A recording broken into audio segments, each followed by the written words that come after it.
Shalom, Bapak Ibu yang dikasihi Tuhan. Senang sekali hari ini Selasa 17 Maret 2026. Mana Surgawi kembali berjumpa dengan renungan yang berjudul Suntuk Umur. Mari kita membaca firman Tuhan dari Kejadian 35 ayat 28 sampai 29. Adapun umur Ishak 180 tahun, lalu meninggallah Ishak, ia mati dan dikumpulkan kepada kaum leluhurnya. Ia tua dan suntuk umur, maka Esau dan Yakub, anak-anaknya itu, menguburkan dia.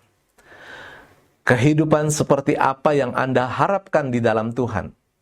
Banyak orang Kristen yang berharap hidupnya diberkati secara materi dan dijauhkan dari masalah ketika percaya kepada Yesus.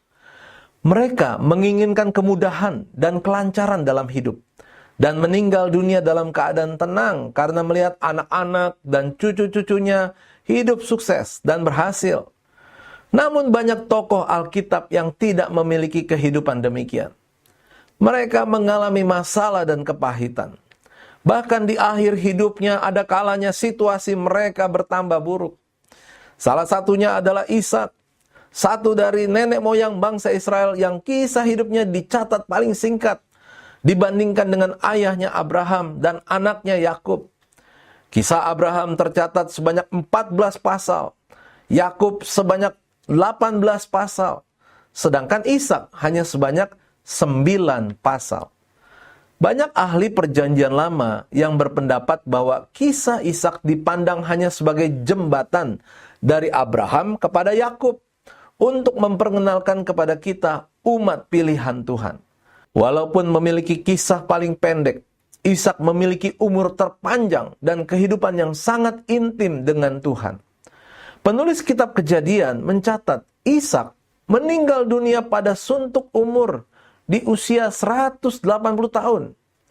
Kata suntuk memiliki makna kuantitatif yang berarti telah lampau atau habis. Namun menurut bahasa aslinya, kata ini memiliki makna kualitatif yang berarti hidup yang penuh atau puas bersama Tuhan. Ishak masih hidup ketika Yusuf dijual ke Mesir. Ini menyiratkan bahwa Ishak mengetahui cucunya hilang dan harus melihat sendiri penderitaan anaknya Yakub yang kehilangan anak kesayangannya. Tentu saja hal ini sangat memahitkan dan menyusahkan hati Ishak, khususnya di masa tuanya. Yusuf diangkat menjadi penguasa di Mesir 1 atau 2 tahun setelah Ishak meninggal dunia. Artinya, Ishak meninggal dunia dalam keadaan tidak mengetahui nasib Yusuf, cucunya. Namun, Alkitab mencatat Ishak meninggal dunia dengan hidup yang penuh atau puas bersama Tuhan. Yang menyiratkan bahwa sepanjang hidupnya, Ishak tetap percaya dan bersandar kepada kedaulatan Tuhan yang penuh atas hidup dan keturunannya. Masih banyak kepahitan dan kesedihan yang dialami Ishak melihat kehidupan anak-anak dan cucu-cucunya. Ishak mengalami kepahitan ketika Esau anaknya menikahi orang Het. Kita bisa membaca di Kejadian 26 ayat 34 sampai 35. Ishak ditipu oleh Yakub ketika ingin memberkati Esau. Ishak harus melihat Esau dendam dan ingin membunuh Yakub. Hingga kisah cucunya Dina yang diperkosa oleh orang Hewi. Dan juga kisah cucunya Yehuda yang tidur dengan Tamar menantu Yehuda.